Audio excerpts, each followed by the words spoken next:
పెద్ద పెద్ద లీడర్ సాబులు అప్పుడప్పుడు బయటికి పోయి తిరిగి చూస్తే ఎట్లెట్లుంది, ఏ ఏ పనులు ఎట్లెట్లా నడుస్తున్నాయి, అధికారుల పనితనం ఎట్లుంది, జనం ఏమనుకుంటుర్రు అనే ముచ్చట్లన్నీ ఎరకైతాయి.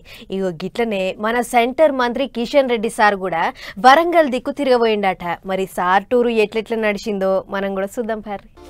సెంటర్ మంత్రి కిషన్ రెడ్డి సార్ వరంగల్ టూరు మస్తు బిజీగా గడిచిపోయింది. మబ్బుల 5 గంటలకు సికింద్రాబాద్ కెంచి వందే భారత్ రైళ్ల బయలుదేరిన మంత్రి సారు సీదా వరంగల్ దిగిండు. ఆడ అప్పటికే ఎదుర్కోవడానికి తయారున్న ఆ పార్టీ నాయకులతో కూడి రైలు స్టేషన్లో ఛాయ్ చప్పరిచిండు. అట్లా ఛాయ్ పే చర్చ ఓడిచినాక సారే ఫోన్ పేలో బిల్లు పే చేసి డిజిటల్ పేమెంట్ను సెంటర్ సర్కార్ ఎంకరేజ్ చేస్తుందని చెప్పకనే చెప్పిండు. అటు వెనక సీదా పోయి భద్రకాళి అమ్మవారిని దర్శనం చేసుకుండు. ఇక సారు తల్లికి పబ్బది పెడితే గుడి అధికారులు దీవనార్థులు పెట్టిర్రు. ఇది అయినాక 1000 స్తంభాల గుడికి పోయిండు సారు.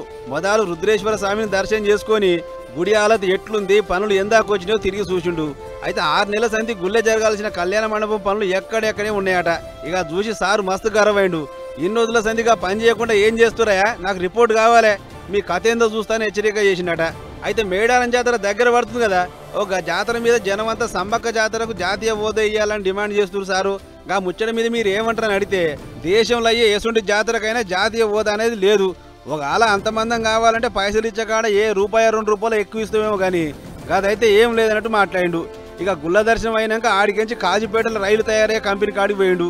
పనులు ఎట్లెట్లా చేస్తున్నారు అధికారులతో మాట్లాడి సెంటర్ తరఫుకించి ఇంకేమైనా సాయం చేసేది ఉందా అని అరుచుకుండు.